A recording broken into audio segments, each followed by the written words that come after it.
This KFAN podcast is sponsored by Builders and Remodelers, exclusive Twin Cities provider of Elements Windows. Get the highest quality windows at unmatchable value. Visit buildersandremodelers.com for more details. Final hour, Nordo in for PA. PA returning tomorrow, so he'll be back in the mix tomorrow, and then I believe off Thursday, Friday, and Monday. It's a bye week for all of us.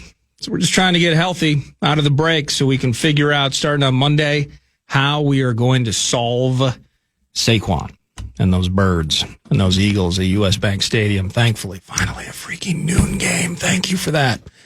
But that's next week. This week, it's Lavelle Neal III, Star Tribune, StarTribune.com, at Lavelle Neal via X, columnist for the Strib. He is in studio now. Lavelle, you told me during the break, you joined a bowling league.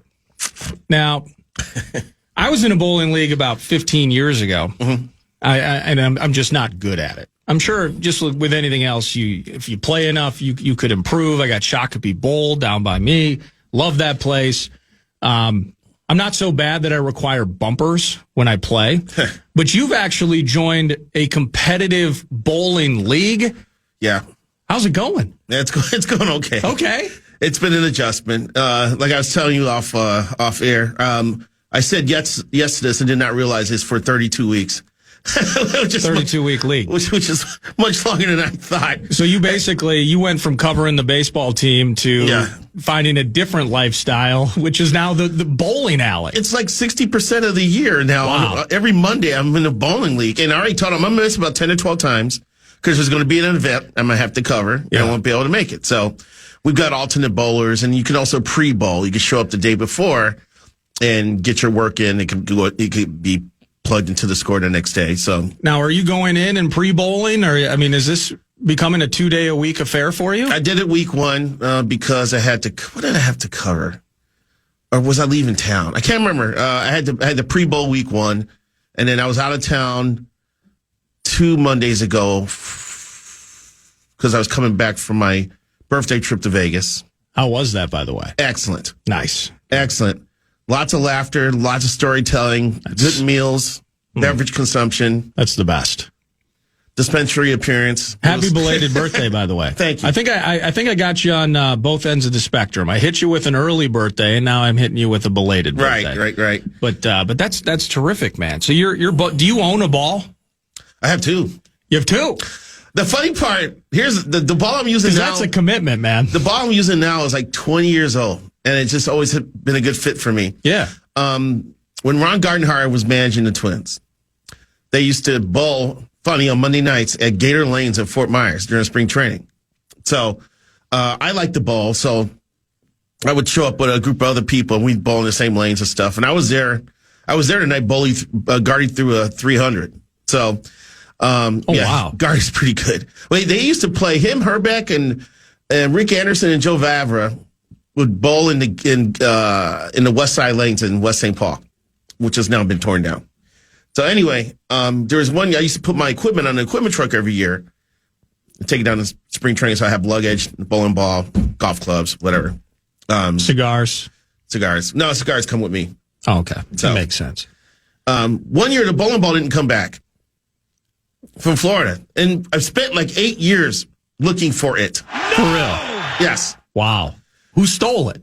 We don't know. And we're going through all kinds of closets and storage areas looking for this bowling ball. It's in this distinctive bag. It's baby blue with orange finger holes. So can't miss it, you know.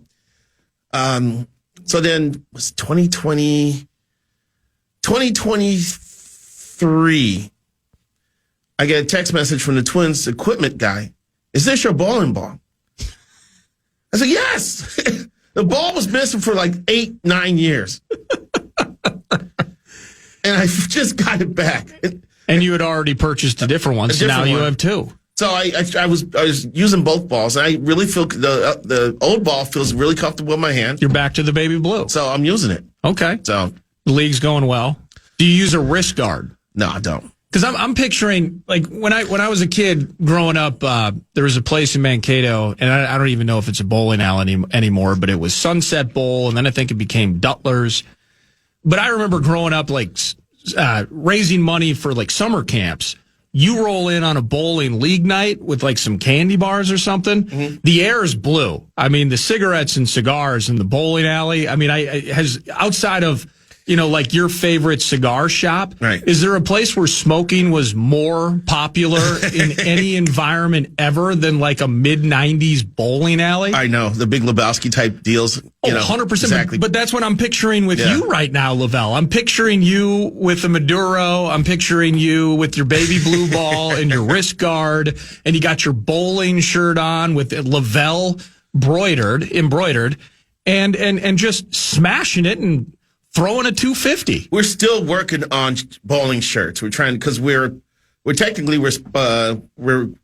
representing Boulevard Grill and Tavern in West St. Paul. Well, Boulevard's great, by the way. Their food is awesome. It's massive portions too. God, so much.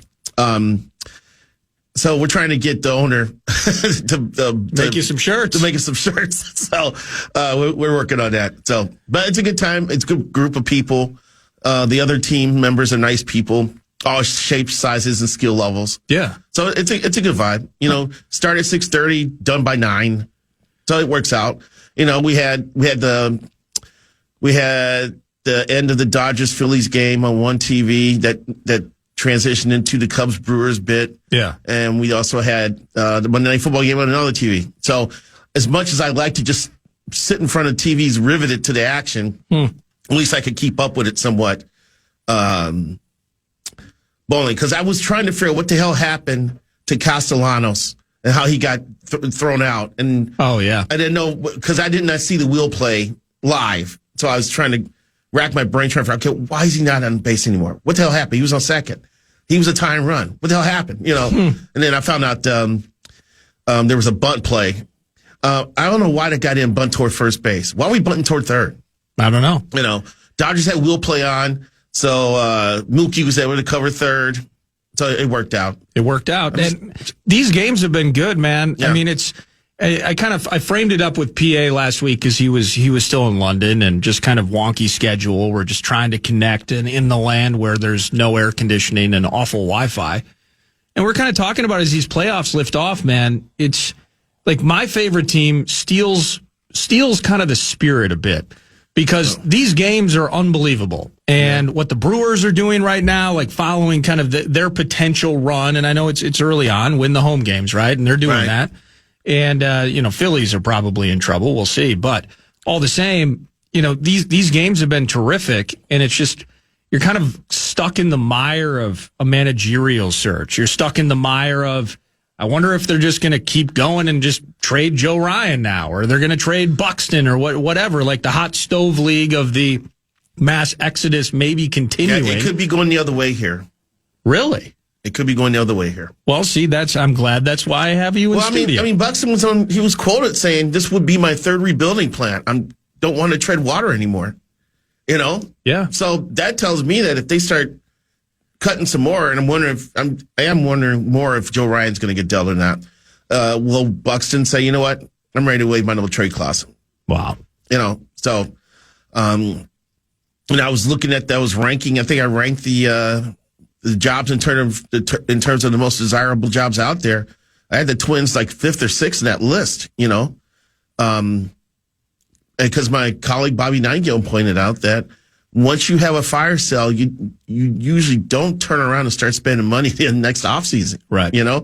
So they may keep it at this level and they may cut some more. So if you're a manager, if you're Bob Melvin want to get back in the big chair, you're looking at the Twins situation going, I don't know if they're going after it right now. And that's going to affect the type of people we get. I'm saying it's a good chance, 60% chance that the next manager may be a first-time manager. Yeah, it feels like that, right? Yeah. And I want to get to that. Unless it's Derek Shelton coming back. I'm just hit with some tough news. Duttler's the bowling alley in Mankato, Lavelle, it's gone. Really? Yeah, Dakota in Mankato says it's high-rise apartments now, too many underage tickets. Well, I understand that. Yeah, well. No! I'm just gonna be honest. Is that how jam? Was that the jam then over there at the bowling alley? Well, no, it's different spots. But college town, they're sadly, and just now that I'm 40, I don't like to see it. But 19-year-old Nordo found his way to a beer once in a while. 19-year-old Lavelle had a fake ID. But they had, I had one, Thomas Hernandez. I had one in college, Thomas Hernandez. And I made the mistake of trying to use it at the place I found it. It was an employee at that particular establishment. Embarrassing. It was a growth moment for baby Nordo at the Buffalo Wild Wings down in Mankato when it was still downtown. The managerial search, it does feel like it's going to be a new face. I am curious, or a first time manager, I should say. But Lavelle, in the NFL. I taught Kevin Stefanski, two-time coach of the year for the Cleveland Browns. The Browns two-time, really? Two-time, 2020. They won that playoff game while he was on the shelf. Alex Van Pelt led them, and Baker passed the Steelers. Right. And then I think it was it 2023 or 2024? Wow. He was coach of the year again. He looks like he's aged 15 years in the last 5. Working for the Browns. Why not? And it makes sense. But to that end, Stefanski was going to be a first-time head coach. Worked with the Vikings for years. Worked his way up. Well-respected throughout the league. Well-respected in-house. Probably would have preferred to actually keep Stefanski, but he got the opportunity and he went. It wasn't, I can't take the Browns job because historically that place is just an absolute dumpster fire on the shores of Lake Erie. I'm going to take this because this is maybe my one chance to coach a team. And now potentially there will be a break. I mean, this thing's got to come to an end at some point if they can't solve the quarterback position in Cleveland. But is it viewed the same way in Major League Baseball, where regardless of circumstances, regardless of how bad an organization is, regardless of an ownership group that maybe has a reputation. Hitching your whack into Deshaun Watson.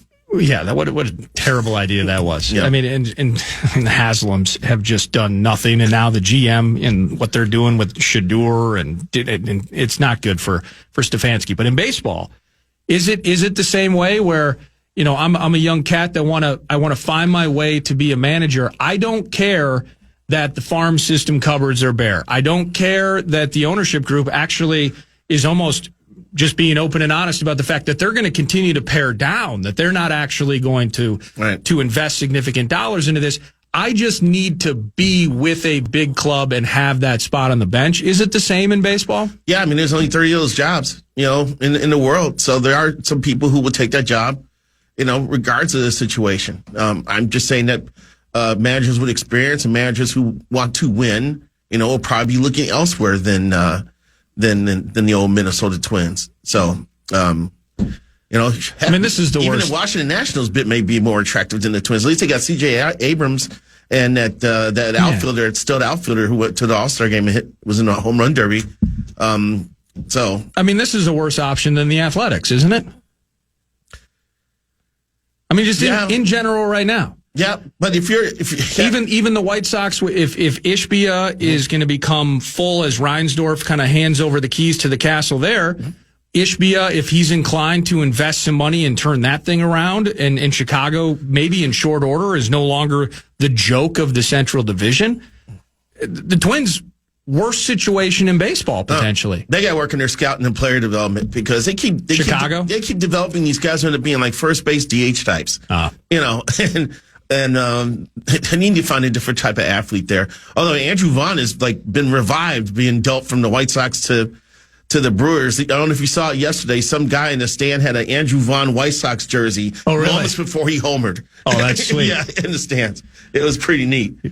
Wish my favorite team was part of the playoffs. But is it so? The Giants the Giants probably up there in terms of best jobs out there.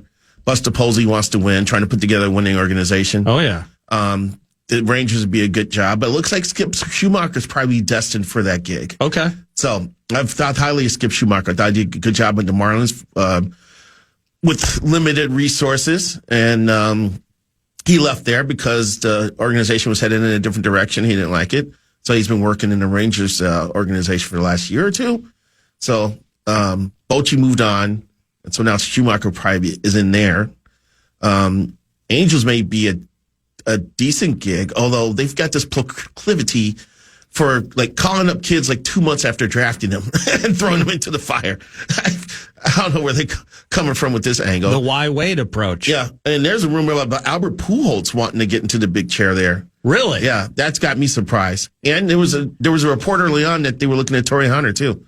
So, well, let me ask you about that, because locally here, that's what I've been seeing the most of in terms of questions. So, hey, Nords, you're going to have Lavelle on today. You got to ask him about Torrey Hunter. I actually just received from Chris to the text message, and I appreciate all the text.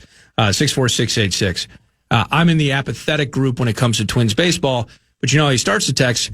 Toby Gardenhire going to be promoted to coach, and I'm just curious. I had him on the list. Well, and that's so. I feel like we gravitate. I've heard Justin Morneau's name thrown out there as well. I can't see Krista allowing him to be a manager. He's got 5 kids. 5 kids. She will not allow him to leave her with 5 children. He's still living down in southern Minnesota, right? He's in Medina. Oh, he came up here. Okay. He has a farm in Medina. They grow food that they eat. The last time I checked, they had 27 Scottish Highland cattle. He's living off the land. Yes, he is living off the land. God, that's kind of sweet, actually. His pond becomes a hockey rink during the wintertime. No, you say. Good for him, man. Yeah. Love Justin Morneau. But I think we instantly gravitate. My point is we instantly gravitate towards some of those known, locally affiliated / connected names. Is that the obvious route? Is it too obvious? Is there potential with any of that? You've already kind of answered on Morneau, but just is that the route we're focused on here, or are there potentially guys out elsewhere that could become part of this conversation? Yeah, it's a chance you could find someone who doesn't have a connection with the Twins in one way or another, like a former player or former coach. I just think that. Like someone like James Rowson, who's been wanting to be a manager. He's worked here as a hitting coach, and this could be an opportunity for him to step in. Unless the Yankees get knocked out of the postseason and Aaron Boone gets fired and Rowson has a shot there, I'm not sure. Derek Shelton was a bench coach here before going to Pittsburgh, which is a worse situation than the Twins. If you remember, during COVID, the Twins did not lay off any of their employees.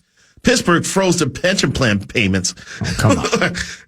And other than Paul Skeens, have had a hard time developing players, and when they have developed them, they traded them.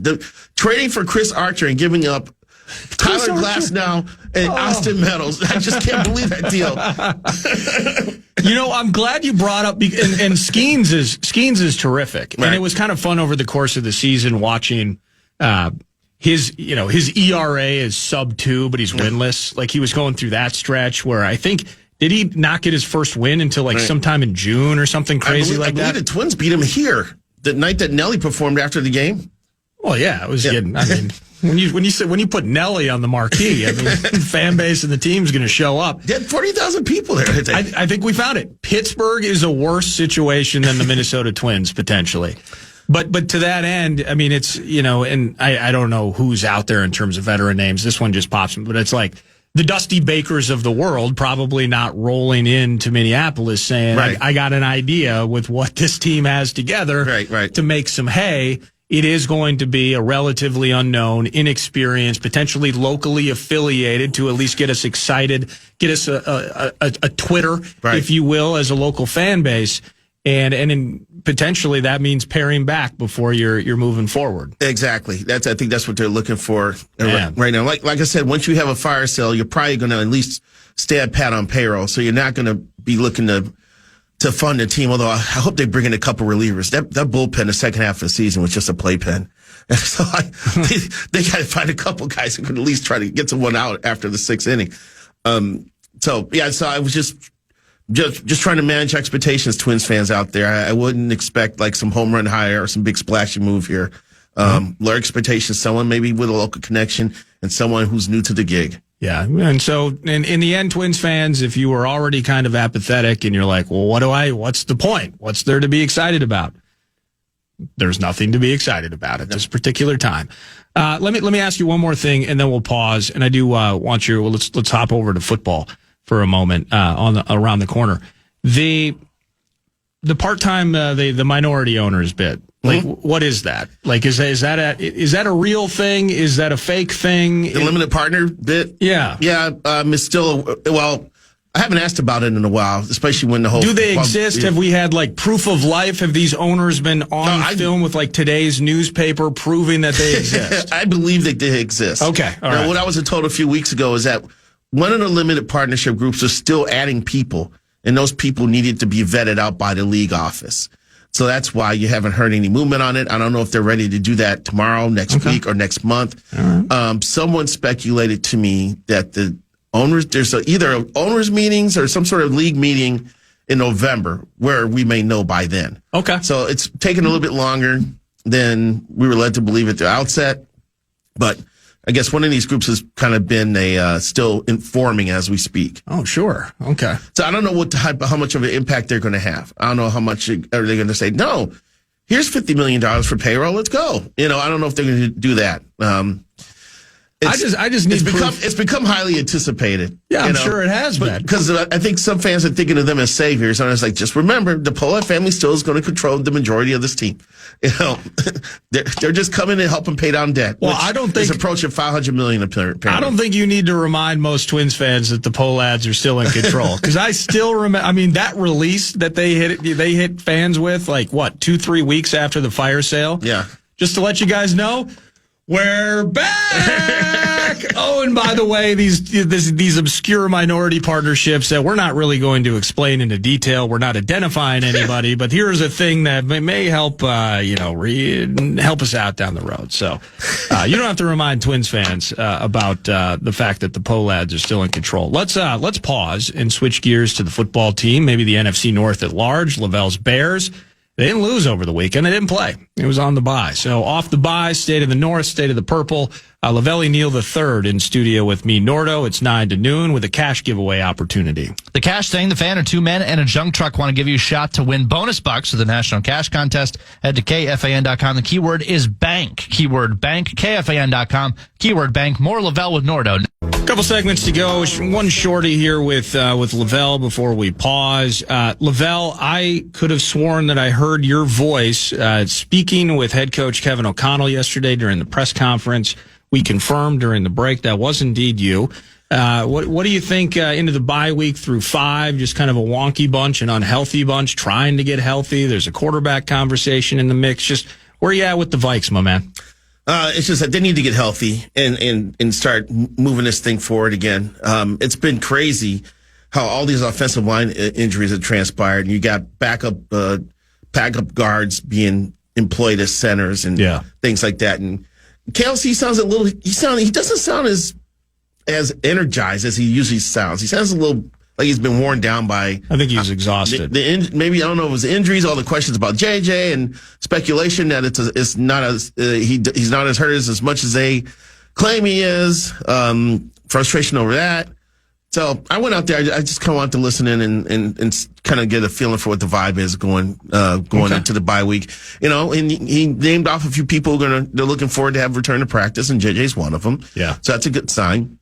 Yeah, Van Ginkel wasn't one of them though with his neck. No, worried about that's concerning. That's concerning.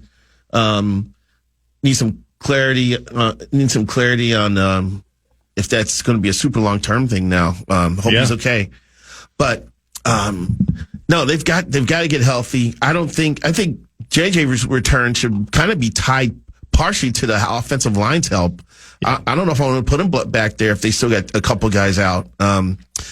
And it's a high ankle sprain, and that's at least a month, and sometimes it's a month and a half.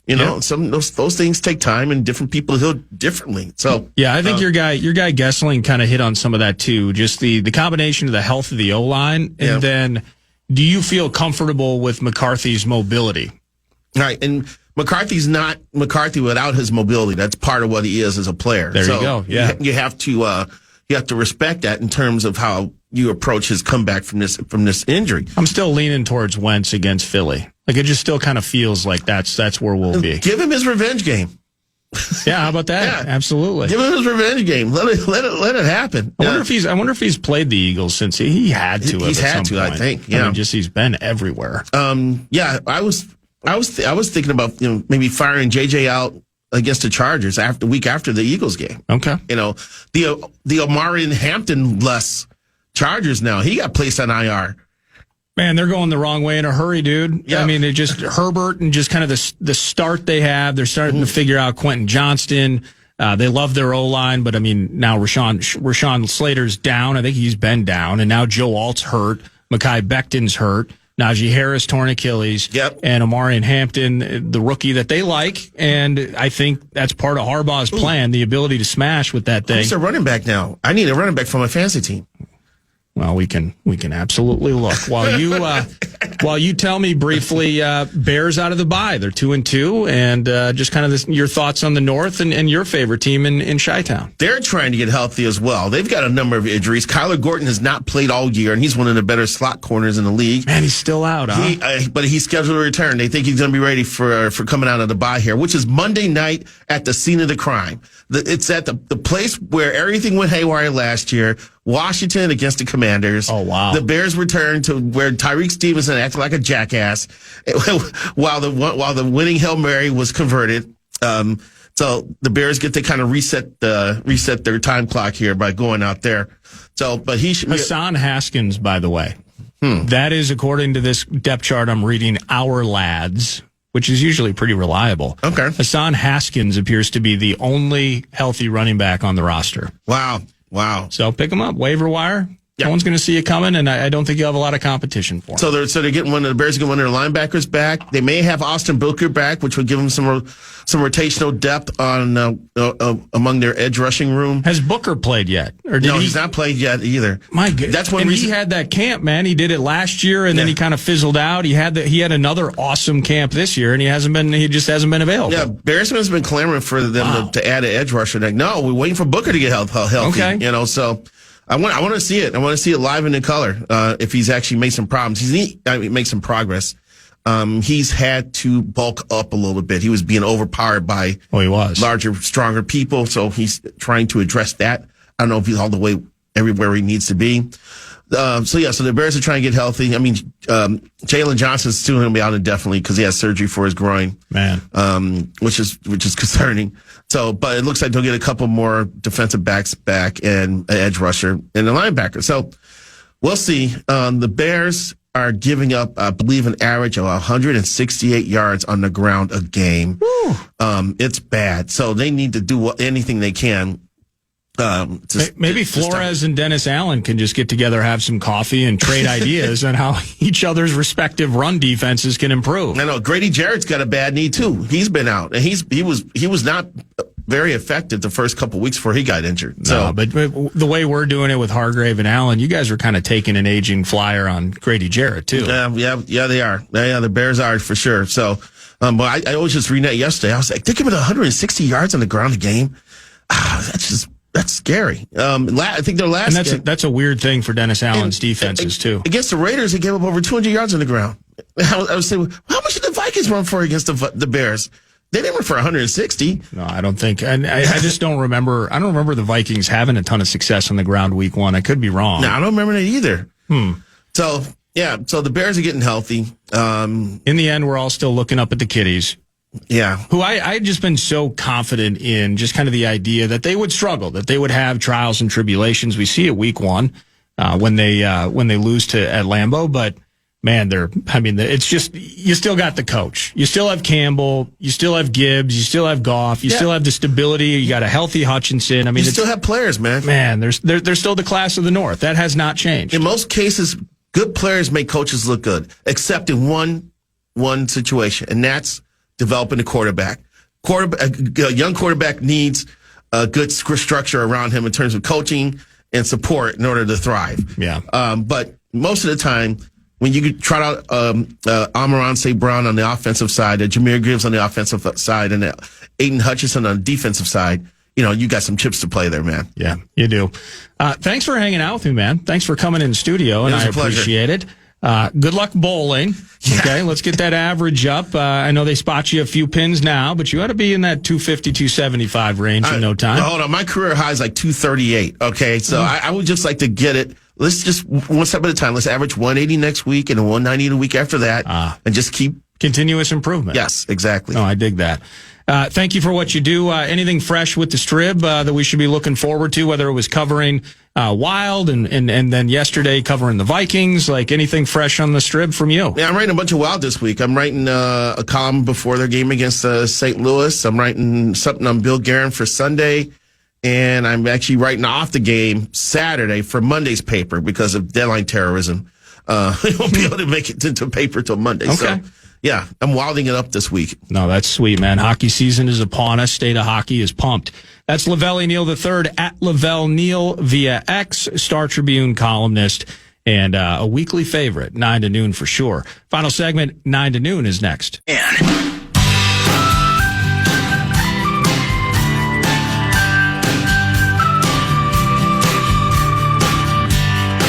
Fellas, about walking my dog, stepping over glass in Minneapolis, and much like glass, rookie QBs break easily. If we got to end up benching J.J. McCarthy again because he comes out and starts doing the same stuff, that confidence hit might be irreversible on a young QB. I think we kind of just want to keep this guy protected and his ego protected for as long as possible to keep Wentz going, especially against the Eagles. Talkbacks, free iHeartRadio app, 9 to noon. I appreciate it. Well, Wednesday, do we play McCarthy next year? I don't, if he's completely healthy and we want to see what this kid has, ego be damned. He was the plan A into this season. So at some point he has to play. He can't learn on the bench.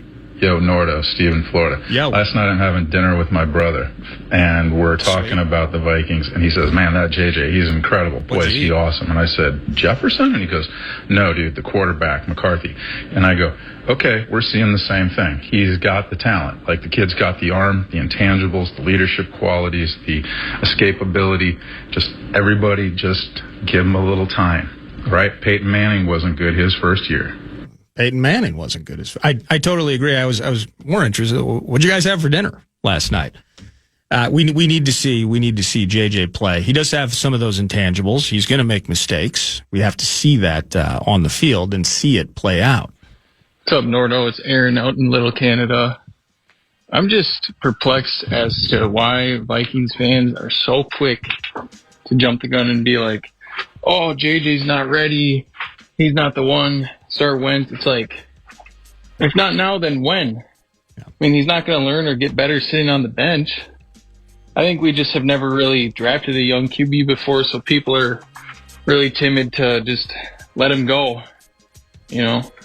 Yeah, combined with expectations, combined with a 14-win team a year ago, and the belief that, I mean, threading the needle here, trying to quote-unquote win now, roster built to quote-unquote win now while raising a kid on the fly. I mean, you want to talk about difficult. And that is the challenge that the coaching staff has undertaken. So when he's completely healthy, thankfully we don't have to figure that out this particular moment with the bye. But just, again, reinvigorated, re-emboldened, so excited to see J.J. McCarthy back on the field with that O-line in front of him. Maybe a healthy Aaron Jones in the mix. That wouldn't hurt. Jordan Addison. You know the names. Thank you so much for hanging out with us on a Tuesday, whether it was Lavelle, Gessling for joining. Appreciate Brett producing all the texts and talkbacks. Everybody have an awesome Tuesday afternoon. I think it's Go for Football Weekly next, and then the Grum at 1. It's the Fan. See ya. Podcast today's Paul Allen Show, or listen back to previous show and interviews by going to the iHeartRadio app or KFAN.com.